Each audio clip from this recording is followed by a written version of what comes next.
Assalamualaikum warahmatullahi wabarakatuh. Semoga kita semua dalam keadaan sehat walafiat. Kami mahasiswa UIN Suska Riau, Prodi Pendidikan Kimia, kelas 3A. Kami ingin mempresentasikan hasil kerja kelompok kami, yaitu tentang kedatangan Islam dan Islamisasi di Asia Tenggara. Kami membuat video ini bertujuan untuk memenuhi tugas mata kuliah Sejarah Islam Asia Tenggara dengan dosen pengampu Dr. Handa Ajah Ilmiah TMAG. Baiklah, sebelumnya kami ingin memperkenalkan diri kami dengan saya sendiri, Defri Hadi Hidayat, dengan NIM 11910715395. Saya Pika Wandayani dari kelas Kimia 3A, NIM 11910724100. Putri Fajriati dengan NIM 119107200580. Baiklah, kami akan menjelaskan materi kami tentang kedatangan Islam dan Islamisasi di Asia Tenggara. Selamat menyaksikan. Materi pembahasan kami ialah yang pertama, sejarah masuknya Islam di Asia Tenggara. Yang kedua, teori-teori masuknya Islam di Asia Tenggara. Yang ketiga, proses masuknya Islam di Asia Tenggara. Yang keempat, pengaruh peradaban Islam di Asia Tenggara. Dan yang kelima ialah kerajaan Islam besar di Asia Tenggara. Sejarah masuknya Islam di Asia Tenggara. Sejak abad pertama, kawasan laut di Asia Tenggara khususnya Selat Malaka sudah mempunyai kedudukan yang sangat penting dalam kegiatan pelayaran dan perdagangan internasional yang dapat menghubungkan negeri di Asia Timur Jauh, Asia Tenggara, dan Asia Barat. Perkembangan pelayaran dan perdagangan internasional yang terbentang jauh dari Teluk Persia sampai Cina melalui Selat Malaka itu kelihatan sejalan pula dengan munculnya dan berkembangnya kekuasaan yang besar, yaitu Cina di bawah dinasti Tang pada tahun 608 sampai 907, Kerajaan Sriwijaya pada abad ke-7 sampai 14, dan dinasti Tang Umayyah dan dinasti Umayyah pada 660 sampai 749. Sejak abad ke-7 dan abad selanjutnya, Islam telah datang di daerah bagian timur Asia dan Asia Tenggara. Sebagaimana dikemukakan di atas Selat Malaka, sejak abad tersebut sudah mempunyai kedudukan penting. Karena itu, para pedagang dan mubalik Arab dan Persia yang sampai di Cina Selatan juga menempuh pelayaran melalui Selat Malaka. Kedatangan Islam di Asia Tenggara dapat dihubungkan dengan pemberitaan dari I Ching, seorang muhafir Buddha yang mengadakan perjalanan dengan kapal yang disebut kapal Pose di Ikaton pada tahun 607. Selanjutnya adalah teori-teori masuknya Islam di Asia Tenggara. Teori masuknya Islam di Asia Tenggara ini ada 3 teori. Yang pertama ialah teori Semenanjung Arab. Yang kedua adalah teori Cina. Yang ketiga adalah teori India atau teori Gujarat. Baiklah, pada teori-teori masuknya Islam di Asia Tenggara akan dijelaskan oleh teman saya. Assalamualaikum warahmatullahi wabarakatuh. Perkenalkan, nama saya Pika Wandayani dari kelas Kimia 3A, NIM 11910724100. Di sini saya akan melanjutkan presentasi dari saudara Defri Hadi Hidayat, yaitu teori-teori masuknya Islam di Asia Tenggara ada 3. Yang pertama, teori Semenanjung Arab yang dikemukakan oleh John. Buktinya itu yang pertama, A. Aktivitas perdagangan meneruskan catatan Cina yang menyatakan orang Arab dan Parsi mempunyai pertempatan di Kanton pada 300 Masehi. B. Perdagangan Arab dapat menguasai laut dari pelabuhan Iskandaria hingga Cina. C. Perdagangan Arab singgah ke pelabuhan utama Asia Tenggara sebelum ke Cina, tempat menunggu dari angin muson. D. Menetap beberapa bulan dan mewujudkan perkampungan dan ada urusan jual beli barang mewah dari Cina ke India. E. Perkawinan dengan orang pesisir. F. Wujud persamaan tulisan kesusastraan di Asia Tenggara dan Arab. G. pengislaman raja-raja Melayu dan Syiah dalam Arab seperti dalam hikayat Raja-Raja Pasai keturunan Sufi. Yang kedua, ada catatan tempatan tantanan pengislaman raja-raja Melayu. Yang pertama, hikayat Raja-Raja Pasai, B. Hikayat Morong Mahawangsa, C. Hikayat Aceh, D. Sejarah Kepulauan Sulu. Yang kedua itu ada teori Cina, dikemukakan oleh Emmanuel Gadion, antara lain: 1. Kanva atau Kanton menjadi pusat perdagangan Arab sejak abad 9 Masehi. 2. Penyebaran Islam di kalangan peniaga Cina kemudian sebar di Asia Tenggara. Yang ketiga itu ada faktor India. Yang pertama, dari wilayah Gujarat dan pantai Coromandel abad 13 Masehi dikemukakan oleh Sans. 1. Hubungan Asia Tenggara dan India sudah lama karena perdagangan Islam India sudah tersebar di Asia Tenggara. 2. Gujarat pelabuhan penting pada zaman Alauddin Khilji di India. 3. Batu marmer pada batu nisan Malik Al-Sali di Pasai mempunyai proses, maksudnya Islam ke Asia Tenggara yang berkembang ada 6, yaitu: pertama, saluran perdagangan. Pada taraf permulaan, proses masuknya Islam adalah melalui perdagangan. Kesibukan lalu lintas perdagangan pada abad ke-7 hingga ke-16 membuat pedagang-pedagang Muslim atau Arab, Persia, dan India turut ambil bagian dalam perdagangan dari negara-negara bagian barat, tenggara, timur benua Asia. 2. Saluran perkawinan. Dari sudut ekonomi, para pedagang Muslim memiliki status sosial yang lebih baik daripada kebanyakan pribumi, sehingga penduduk pribumi, terutama putri-putri bangsawan, tertarik untuk menjadi istri saudagar-saudagar itu. Yang ketiga, ada saluran tasawuf. Pengajar-pengajar tasawuf atau para sufi mengajarkan teosofi yang bercampur dengan jaran yang sudah dikenal luas oleh masyarakat Indonesia. Mereka mahir dalam soal magis dan mempunyai kekuatan-kekuatan yang menyembuhkan.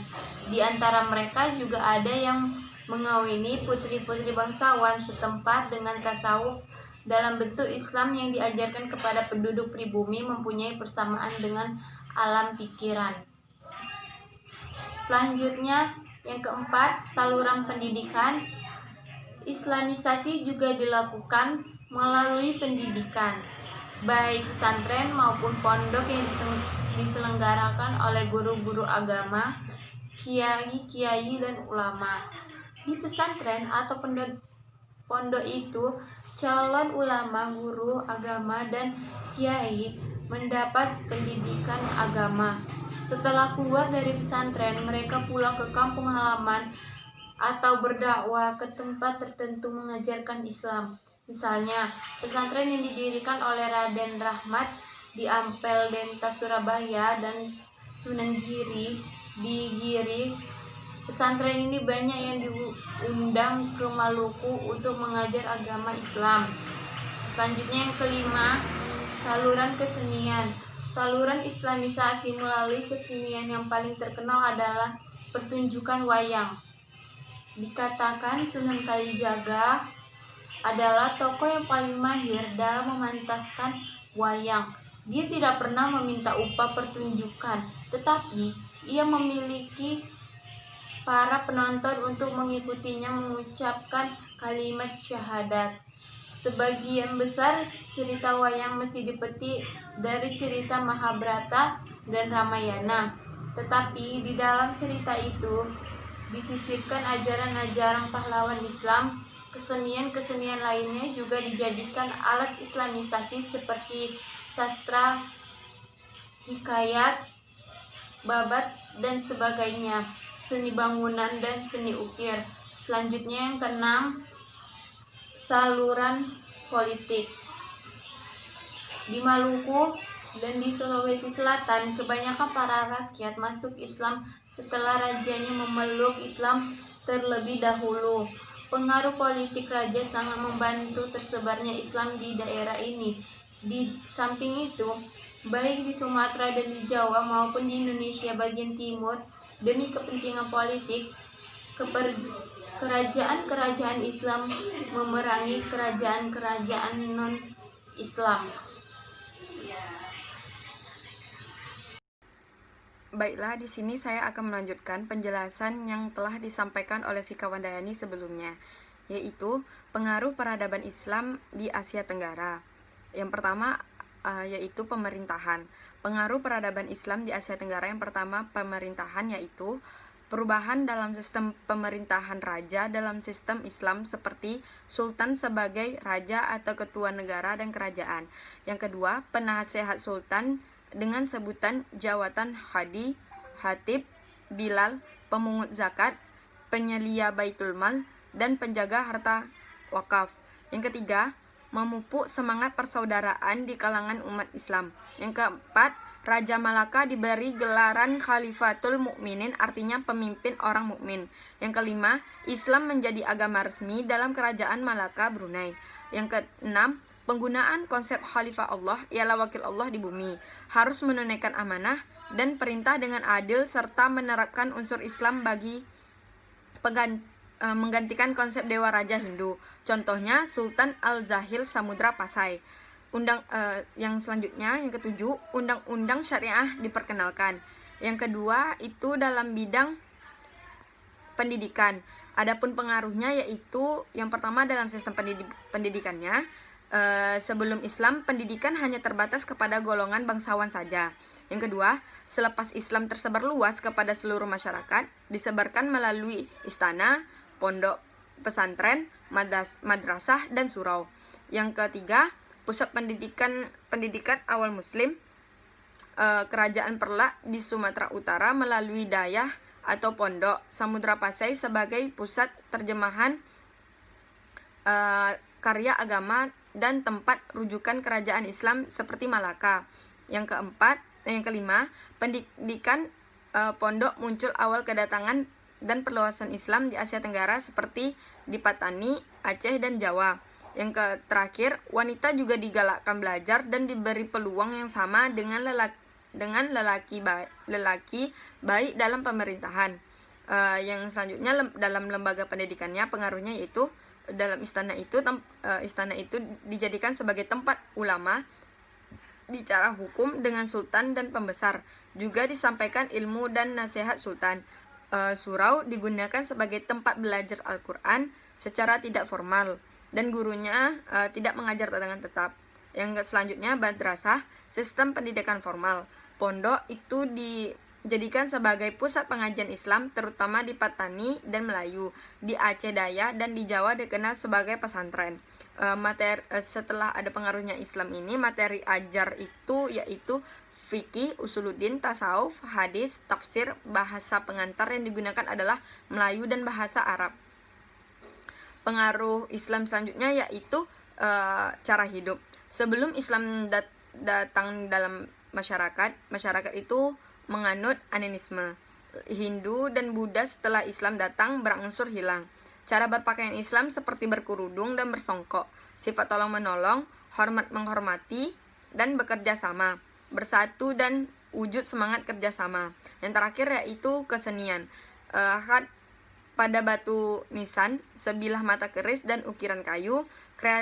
Kreativitas masyarakat tempat batu nisan semakin menarik, seperti batu nisan Sultan Al-Malik Ibrahim ditulis dengan ayat Al-Quran. Selain syair dan makam Naina Hisham Al-Ad-Din 1420 Masehi, pengaruh seni Arab Parsi. Selanjutnya itu seni pada masjid, surau, rumah kediaman, dan guna kaligrafi Arab seperti Masjid Ubudiyah Kula Kangsar, Masjid Brunei. Selanjutnya yaitu kerajaan Islam besar di Asia Tenggara. Kerajaan Islam di Asia Tenggara itu ada 22, yaitu yang pertama Kedah Sultan, Samudra Pasai, Brunei, Sultan of Malaka, Pahang Sultan, Sultan of Sulu, Sultan of Ternate, Sultan of Demak, Aceh Sultan, Kingdom of Manila, Mataram Sultan, Patani Kingdom, Sultan of Maguindanao, Sultan of Banten, Perak Sultan, Johor Sultan, Kingdom of Pajang, Selangor Sultan, Sultan of Terunggu, Yogyakarta Sultan, Kingdom of Kamfa, dan terakhir yaitu Palembang.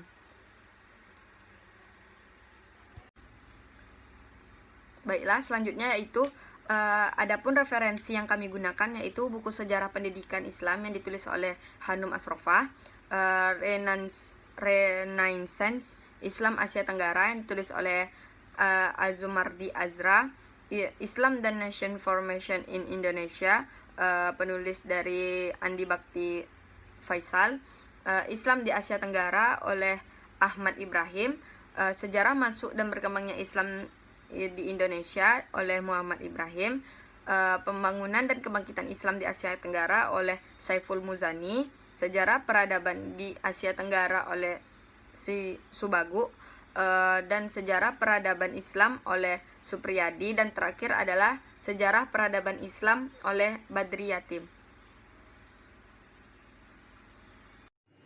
Baiklah, mungkin hanya itu yang bisa kami sampaikan. Kami berharap presentasi yang kami berikan dapat bermanfaat bagi penonton.